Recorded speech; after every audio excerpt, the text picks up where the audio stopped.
మదనపల్లిలో అతిపెద్ద fashion world SR shopping mall March 8న హీరోయిన్ మీనాక్షి చౌదరిచే గ్రాండ్ ఓపెనింగ్ 3 లక్షల వెరైటీలు అతి తక్కువ ధరలు. నమస్తే, నేను విజయ్.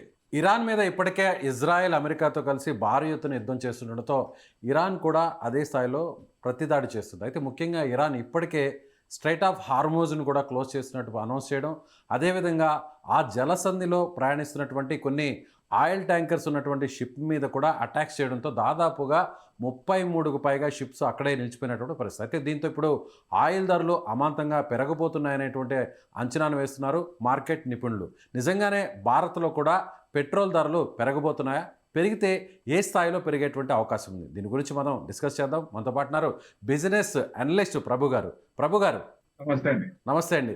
అందరూ కూడా ఇప్పుడు ఇరాన్ మీద జరుగుతున్నటువంటి యుద్ధం మీద అందరూ భారతీయులందరూ కూడా ఒకే ఒక్క విషయం మీద ఎక్కువగా ఆలోచిస్తున్నారు. అది ఆయిల్ ధరలు పెరగబోతున్నాయి. ఆయిల్ ధరలు పెరిగితే ఎంతవరకు పెరిగేటువంటి అవకాశం ఉంది? అది ఎప్పటి నుంచి ఉండొచ్చు? లాస్ట్ టైం కూడా చూసాం కదా, పోయేటప్పుడు కూడా విపరీతంగా పెరిగిపోయినప్పుడు. సో ఈసారి కూడా ఎస్కలేషన్ అవుతుంది, లేకపోతే స్టేట్ ఆఫ్ హార్మోజ్ క్లోజ్ చేస్తారు అనేది ఎక్స్పెక్ట్ చేయాలి. అటు దాటితే ఒకవేళ దాటితే కనుక బాంబ్స్ అన్ని, దాంట్లో సీక్రెట్ బాంబ్స్ అన్ని పెట్టి, సో మొత్తానికి అది క్లోజ్ చేశారు. క్లోజ్ చేసిన తర్వాత జనరల్ గా ఏ కంట్రీ అయినా కొన్ని కంట్రీస్ 15 days ఉంటాయి, కొన్ని కంట్రీస్ 1 month ఉంటాయి, కొన్ని కంట్రీస్ 3 months ఉంటాయి. అట్లా స్టోర్ చేసుకుంటారు ఆయిల్. సో ఎప్పుడైతే ఆ టైం ల్యాప్స్ అవుతుందో ఆ కంట్రీస్ కి టెన్షన్ వస్తూ ఉంటుంది. సో వాట్ నెక్స్ట్, ఏం చేయాలనేది భయం వేస్తుంది కదా. సో మెయిన్ మనకు కూడా 50% ఆయిల్ ఎల్పిజి గాని అక్కడి నుంచి వస్తుంది. సో ఆ ట్రాన్స్ఫర్ అయింది ఆ స్టేట్ ఆఫ్ హార్మోజ్ నుంచి. మెయిన్ అక్కడి నుంచి వెళ్ళేది చైనాకి ఎక్కువ పర్సంటేజ్ వెళ్తుంది. సో ఇప్పుడు చైనా కూడా ఒక రకంగా ప్రెజర్ చేస్తుంది వద్దని, ఏది వార్ వద్దని, ఇది ఓపెన్ చేయమని. అంటే వాళ్ళేమో ఎక్కడ వినేటట్టు కనపడలేదు. ఎందుకంటే వాళ్ళు యుద్ధం మీరు స్టార్ట్ చేయండి, ఎండ్ మేము డిఫరెంట్ గా చేస్తాము, అది మీరు ఊహించలేరు అని చెప్పాడు ఆయన. ఏది స్టార్ట్ అవ్వగానే చెప్పాడు. దాని అర్థం ఇదే. సో ఆయన చనిపోతాడు, ఆయనకి తెలుసు ఎట్టి పరిస్థితుల్లో బతకనివ్వరని తెలుసు. అన్ని ప్లాన్ చేసుకొని వాళ్ళ నెక్స్ట్ 12 ఇది అంటే ఒకళ్ళ తర్వాత ఒకళ్ళు చనిపోయి లెవెల్ బై లెవెల్ అక్కడ ఆల్రెడీ ఏర్పాటు చేశారు. 12 levels ఏర్పాటు చేసి అన్ని స్ట్రాటజీగా పెట్టుకొని వాళ్ళకి అవగాహన ఉంది. ఎందుకంటే యుఎస్ ను ఇజ్రాయెల్ తో తట్టుకోవాలంటే కష్టం, ఇజ్రాయెల్ తో టెక్నాలజీ తట్టుకోవాలంటే చాలా కష్టం. సో అది ముందే తెలుసు కాబట్టి. కాకపోతే డిస్ట్రక్షన్ మోడ్ లో ఉన్నారు వాళ్ళు. ఫస్ట్ నుంచి కూడా డిస్ట్రక్షన్ మోడ్ లో. ఇప్పుడు సివిలియన్స్ కూడా ఇబ్బంది పెడుతున్నారు కదా, కొన్ని ఫ్లైట్స్ కూడా చాలా ఇబ్బంది అయినాయి. 48 hours ఎయిర్పోర్ట్ లో ఉండాలంటే చాలా కష్టం కదా. సో అన్ని చోట్ల కూడా ఇబ్బంది పడ్డారు. రిక్వెస్ట్ చేస్తే కొంచెం రష్యాని రిక్వెస్ట్ చేస్తే రష్యా అక్కడి నుంచి కొంచెం ఇది చేస్తే కొన్ని ఏదో ఫ్లైట్స్ అన్ని కొన్ని రిలీజ్ చేశారు, కానీ కొన్ని ఫ్లైట్స్ ఇంకా కానీ పరోక్షంగా ప్రభు గారు ఇప్పుడు ఒకవేళ ఇరాన్ ఇబ్బంది పెట్టాలనుకుంటే ముఖ్యంగా ఇజ్రాయెల్, ఆ తర్వాత అమెరికా, ఈ 2 దేశాలని ఇబ్బంది పెట్టాల్సినటువంటి అవసరం ఉంటుంది. కానీ ఇప్పుడు అనూహ్యంగా తన మిత్ర దేశాలే ఇబ్బంది పడే పరిస్థితికి వచ్చింది. ముఖ్యంగా మీరు అన్నట్టుగా ఎక్కువగా ఇంపోర్ట్ చేసుకునేది చైనా అనేది ఇరాన్కి మిత్ర దేశంగా ఉంది. అండ్ నెక్స్ట్ ప్లేస్లో కూడా మనం అటు ఇటు కాదనుకున్నా కూడా 30% వరకు కూడా మనం కూడా అక్కడి నుంచి ఇంపోర్ట్ చేసుకుంటున్నాం. సో ఇండియాతో ఇరాన్కి కూడా మంచి సంబంధాలు ఉన్నాయి. ఆల్రెడీ మనం అక్కడ కూడా ఆపరేట్ చేస్తున్నాం. ఎటు చూసినా కూడా అలాగే అమెరికా రిలేటెడ్గా ఉన్నటువంటి కంట్రీస్ కాకుండా ఇరాన్కి దగ్గరగా సఖ్యతగా ఉన్నటువంటి కంట్రీసే ఇవాళ ఇబ్బంది పడేటువంటి పరిస్థితి ఉంది. మరి ఇరాన్ ఇలా ఎందుకు చేస్తుంది అనుకోవచ్చు? అంటే ఎక్కువ వాళ్ళు నిలబడలేరని తెలుసు. ఇప్పుడు యుఎస్ కొట్టాలంటే అంత దూరం మిసైల్స్ వెళ్ళే, బాలిస్టిక్ మిసైల్స్ అంత దూరం వెళ్ళవు, యుఎస్ ని కొట్టలేరు. అవును, వాళ్ళకు ఉన్నదానికి వీళ్ళనే ఇజ్రాయెల్ ని ఇచ్చేయాలి. సో అందుకని ఇజ్రాయెల్ ని అంత డైరెక్ట్ గా అడిగేది స్ట్రైట్ ఆఫ్ హార్మోజ్ ని క్లోజ్ చేయడం వల్ల, ఆయిల్ ఎక్స్పోర్ట్స్ ఆపేయడం వల్ల. ఇప్పుడు ఓడిపోతామని తెలుసు, ఫైనల్ గా నిలబడలేమని తెలుసు, కానీ డిస్ట్రక్షన్ చేయాలి, వాళ్ళని ఇబ్బంది పెట్టాలి, అవతల వీళ్ళు అనుకున్నది సాధించాలి. అదే మెయిన్. అక్కడేంటి ట్రంప్కి ఏంటి, ఆయన్ని చంపేయాలని ఆయన టార్గెట్ ఆయన రీచ్ అయ్యాడు. సో ఇక్కడ వీళ్ళు ఆయన చేసుకున్నప్పుడు మా టేస్ట్ ప్రకారం మా ఇది ప్రకారం మేము డిస్ట్రక్షన్ మోడ్ లో ఉంటాం. అందుకని జీసీసీ మీద అన్ని 7 countries మీద వాటి మీద అటాక్ చేస్తున్నారు. సో వాళ్ళు కూడా రిక్వెస్ట్ చేశారు, మాకేం సంబంధం ఉంది, మీ వారితో మాకేం సంబంధం అని చెప్పినా కొంత విన్నట్టున్నారు, కొంత ఇదైంది. కానీ ట్రంప్ వినట్లేదు కదా. ట్రంప్ కూడా ఇది 3-4 వీక్స్ కంటిన్యూ అయ్యేటట్టుంది, ఎస్కలేషన్ అవుతుంది అన్న హింట్ కూడా ఇచ్చాడు ఆయన. సో అది 2 రోజుల యుక్రెయిన్ రష్యా లాగా ఎప్పటే ఒక 2 days లో అయిపోద్ది లేదా 1 day లో అయిపోద్ది అనుకున్నది 4 సంవత్సరాల పైన చిలుకు ఇంకా నడుస్తూనే ఉంది. అది మరి ఇది కూడా భయం ఉంటుంది కదా. మరి ఇది కూడా ఒక రకంగా ఎన్నాళ్ళు ఉంటుంది అనేది 3 weeks మినిమం 3 to 4 weeks అంటున్నాడు ఆయన. 3 to 4 weeks అంటే ఇంకెంత వరకు డ్యామేజ్ అవ్వచ్చు, ఎంత వరకు ఎస్కలేట్ కావచ్చు అనేది ఇది ఉంది. అంటే ఇబ్బంది. ఇప్పుడు మెయిన్ వాళ్ళు కొట్టాల్సిన చోట కొడుతున్నారు. ఇక్కడ ఆయిల్ మీద కొట్టారు. మరి అది స్ట్రైట్ అంటే ఒకవేళ అంత ఇబ్బంది లేకపోయినా ఆయిల్ ని తీసుకురావాలంటే అరౌండ్ తీసుకురావాలి. అంటే కిలోమీటర్స్ పెరుగుద్ది, టైం పెరుగుతుంది, కాస్ట్ పెరుగుద్ది. సో ఇవన్నీ ఎఫెక్ట్ పడతాయి కాబట్టి సో ఆ రకంగా ఒక రకంగా షార్ట్ టర్మ్ లో కొంచెం అన్ని కంట్రీస్ కూడా ఏదైతే ఆయిల్ స్టోరేజ్ ఉన్నాయో అవి తగ్గుతున్నప్పుడు కొంచెం టెన్షన్ వస్తుంది, ఆ భయం ఉంటుంది. సో ఆ రకంగా లెక్క వాళ్ళు. సో మనం ఆల్రెడీ ఇప్పటికే రష్యా నుంచి కూడా ఇంపోర్ట్ చేసుకుంటున్నాం. సో రీసెంట్గా కూడా ఒక ట్రేడ్ అమెరికాతో కూడా మనం ఆ ఒప్పందాలు కూడా చేసుకునేటువంటి అవకాశం ఉంది. అదే జరిగినట్లయితే వెనిజులా నుంచి కూడా మనం ఇంపోర్ట్ చేసుకునేటువంటి ఛాన్సెస్ ఉంది. సో ఇవన్నీ జరుగుతున్నా కూడా ఇరాన్ నుంచి పూర్తిగా కట్ అయిపోతే ఇంపోర్టింగ్ అనేది ఒక నెల తర్వాత కావచ్చు, మోస్ట్లీ ఒక 45 days తర్వాత కూడా అనుకున్నా కూడా, సో అప్పుడు అయినా కూడా ఆయిల్ ప్రైసెస్ హైక్ అవ్వచ్చా ఇక్కడ? ఇప్పుడు ఆయిల్ ప్రైసెస్ అంటే టోటల్ పర్సెంటేజ్ మెయిన్ చైనానే ఉంది, మిగతా కంట్రీస్ కొంచెం తక్కువ ఉంది కాబట్టి కొంత డిఫరెన్స్ మెయిన్ ఎఫెక్ట్ పడేది చైనానే. ఇప్పుడు మనం వెనిజులా నుంచి తీసుకోవచ్చు. ఆయన చెప్పింది మన ఇప్పుడు ఇష్యూ లేకపోయినా వెనిజులా నుంచి తీసుకోవాల్సిందే. ఆ ప్రెషర్ అట్టు ఉంది అక్కడ. అందుకనే జస్ట్ 1 day ముందు మన ప్రైమ్ మినిస్టర్ కూడా ఆ కంట్రీలో ఉన్నారు కదా. అవును. సో అంటే చెప్పకనే చెప్పారు, మేము మీ సైడ్ ఉన్నాం అన్నట్టు ఇండైరెక్ట్ గా చెప్పినట్టే కదా. ఒక రకంగా ఇరాన్ సైడ్ లేకుండా మనకి ఎక్కువ వీళ్ళతోనే మెయిన్ మేజర్ మరి వాళ్ళకి సపోర్ట్ చేసినట్టే లెక్క ఒక రకంగా.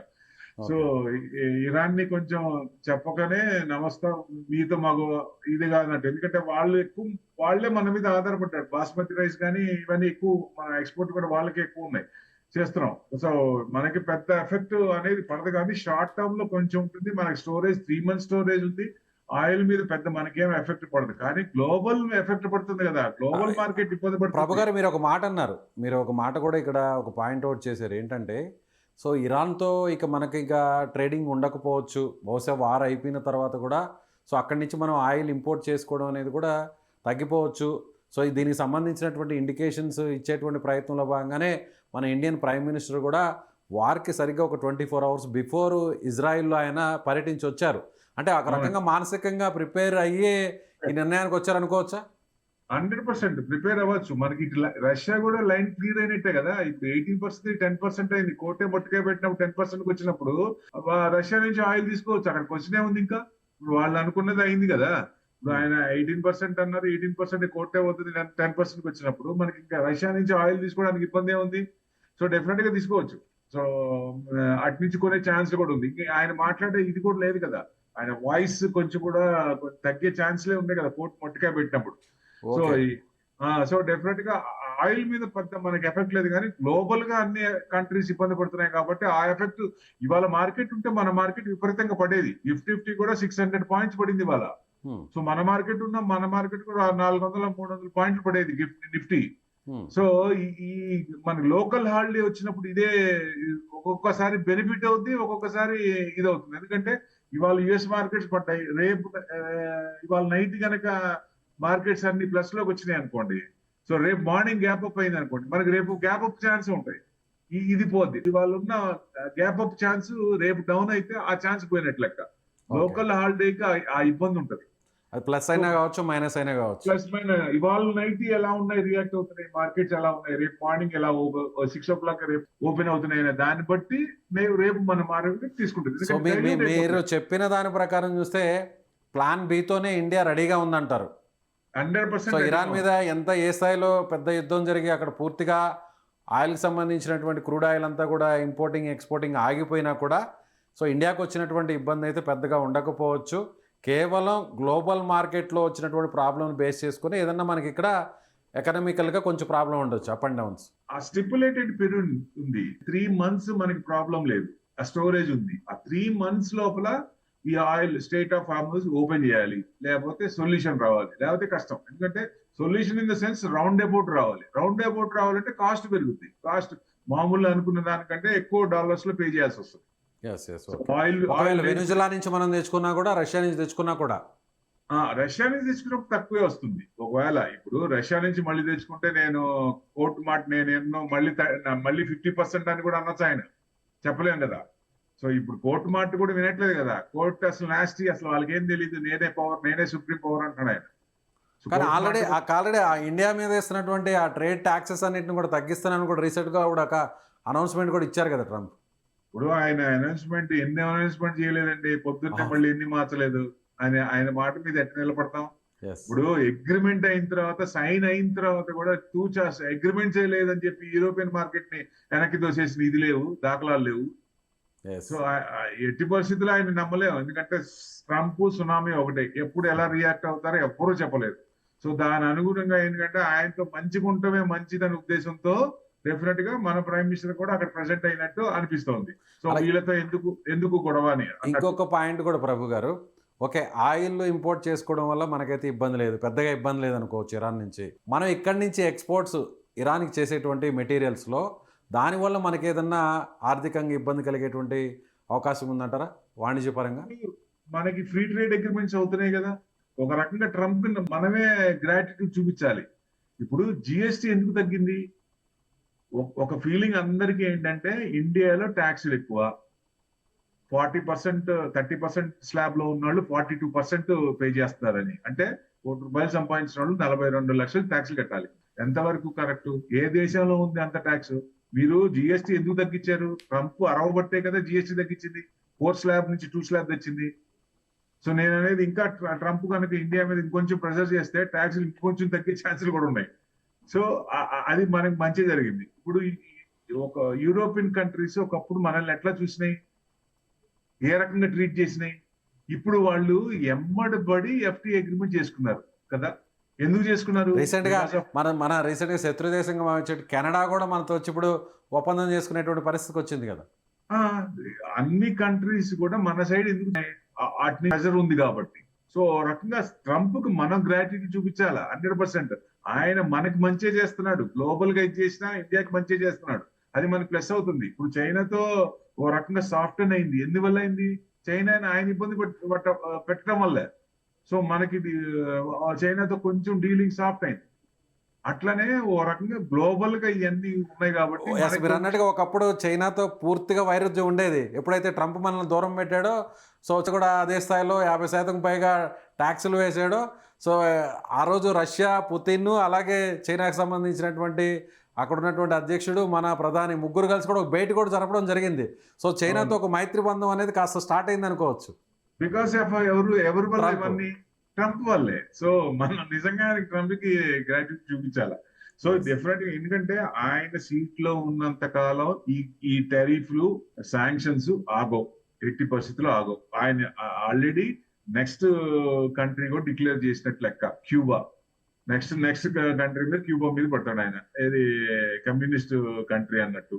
సో ఆయన చెప్పింది వినాలి, మాట వినాలి, దాని ప్రకారం వెళ్ళాలి, ఆయన పప్పట్లు పెట్టుకోవాలి, ఆయన చెప్పింది టోటల్ ఇది అవ్వాలి. తదనుగుణంగా అన్ని చేస్తున్నారు. అంటే హిట్లర్ లాంటి పరిపాలన ఒక రకంగా ఇండైరెక్ట్ గా ట్రంప్ చేస్తున్నాడు అనుకోవచ్చు.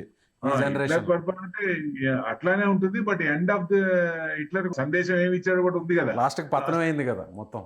అట్లా అంటే టోటల్ అన్ని కంట్రీస్ కూడా ఇబ్బంది పడి ఇన్స్టెంట్ గా ఏదైనా షార్ట్ టర్మ్ కి ఇబ్బంది పడుతుంది. ఇప్పుడు మెయిన్ ఎక్కడ వరకు చేయొచ్చు అంటే మిడ్ ఆఫ్ ఎలక్షన్స్ నవంబర్ లో ఉన్నాయి, యుఎస్ లో ఉన్నాయి. అక్కడ వరకు ఏదైనా ఛాన్స్ ఉందా అంటే ఆయనకి అక్కడ వరకు అవకాశం ఉంది. సో డెఫినెట్ గా అక్కడ వ్యతిరేకత వచ్చే అవకాశాలు, ఇంపీచ్మెంట్ చేసే అవకాశాలు ఉన్నాయి. సో ఈ లోపల ఆయన చేయాల్సిన ఏమన్నా అనుకుంటే అవన్నీ కూడా చేసి తీరుతాడు ఆయన. అలాగే ప్రభు గారు, ఎస్ మీరు చెప్పేదాని ప్రకారం చూస్తే ఓకే కరెక్టే అనుకుందాం. అయితే ఇప్పుడు సామాన్యులు, ముఖ్యంగా అందరూ కూడా మిడిల్ క్లాస్ కానీ అబవ్ మిడిల్ క్లాస్ కానీ అందరూ ఆలోచిస్తుండేది ఇప్పుడు నెక్స్ట్ అంతా కూడా వచ్చే సీజన్ అంతా కూడా మనకి పండుగల సీజను, పెళ్ళిళ్ళ సీజను. గోల్డ్ మీద ఇన్వెస్ట్మెంట్, గోల్డ్ కొనుక్కోవడానికి కానీ ఆర్నమెంట్స్ కొనుక్కోవడానికి కూడా అందరూ కూడా ఇస్తే దాదాపు ఒక 6 months నుంచి 5 months నుంచి విపరీతంగా పెరిగిపోయింది గోల్డ్ రేట్స్. అందులో ఇప్పుడు ప్రజెంట్ వార్ నడుస్తుంది. ఇప్పుడు వార్ నడుస్తున్నటువంటి క్రమంలో ఆయిల్ ట్రేడింగ్ అంతా కూడా ఆల్మోస్ట్ కొంతవరకు మైనస్ అయ్యేటువంటి ఛాన్సెస్ కనిపిస్తున్నాయి చాలా స్పష్టంగా. కాబట్టి ఇప్పుడు అందరూ కూడా ఇన్వెస్టర్స్ అందరూ గోల్డ్ మీదకి వెళ్తే ఇంకా కూడా గోల్డ్ రేట్స్ విపరీతంగా పెరిగేటువంటి అవకాశం ఉంది. అది ఏ స్థాయి వరకు పెరిగే అవకాశం ఉంటుంది? 1,70,000 వరకు 1,70,000 వరకు వచ్చే ఛాన్స్ ఉంది. ఆల్రెడీ ప్రెసెంట్ నడుస్తుంది. నడుస్తుంది. మ్యాక్స్ టు మ్యాక్స్ ఇప్పుడు ఇంటర్నేషనల్ గా చూస్తే యూబిఎస్ గానీ, తర్వాత రీసెంట్ గా వచ్చిన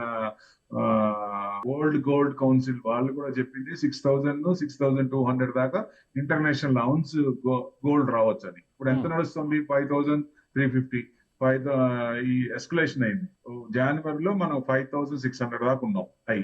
సో అది దాటే అవకాశాలు ఉన్నాయి. అంటే ఈ ఇష్యూస్ ఇలాంటివి జియో పొలిటికల్ టెన్షన్స్ ఎస్కలేట్ అవుతుంటే, ఇంకా కొత్తగా ఏదైనా వస్తుంటే వేరే కంట్రీ మీద, ఇంకా క్యూబా కానీ ఇంకా అదర్ కంట్రీస్ మీద కొత్త ఇష్యూస్ వస్తున్నప్పుడు ఇది ఫ్లేర్ అప్ అయ్యే ఛాన్స్లే ఉంటాయి. అందుకనే 2026 కి డిసెంబర్ కి gold 6,000 minimum, max to max 6,200 international అవున్స్ రావచ్చు. అంటే మనకి లోకల్ గా చూస్తుంటే 2 లక్షల వరకు వచ్చే అవకాశం ఉందా అంటే, ఇష్యూస్ కనుక ఉంటే 2 lakhs వరకు గోల్డ్ వెళ్ళే అవకాశం కనబడుతోంది. సో ఈ ఇయర్ ఎండింగ్ వరకు వరకు 2026. ఒకవేళ ఇది సాల్వ్ గానైతే ఈ ప్రాబ్లం ఇష్యూ అంతా కూడా క్లోజ్ అయితే డౌన్ ఫాల్ అయ్యే ఛాన్సెస్ ఉంటుంది.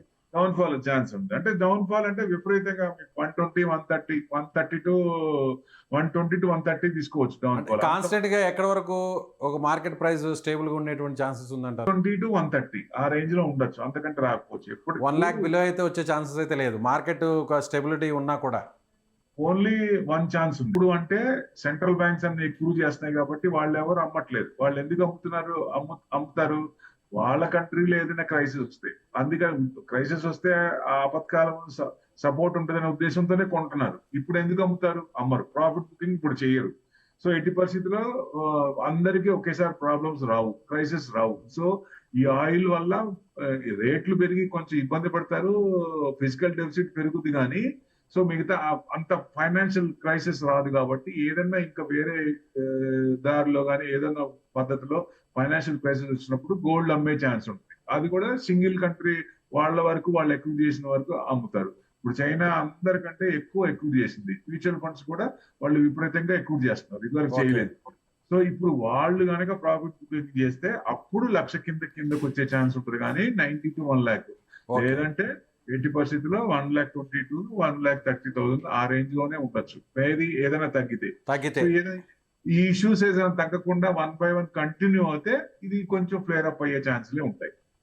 రైట్ అండి. థ్యాంక్ యూ ప్రభు గారు. చాలా చక్కని విశ్లేషణ అందించారు. సో సామాన్యులకు కూడా ఈ యుద్ధ ప్రభావం వల్ల ఏ విధంగా మార్కెట్ ఉండేటువంటి అవకాశం ఉందనేది కూడా ఒక మంచి విశ్లేషణ అందించారు. Thank you so much.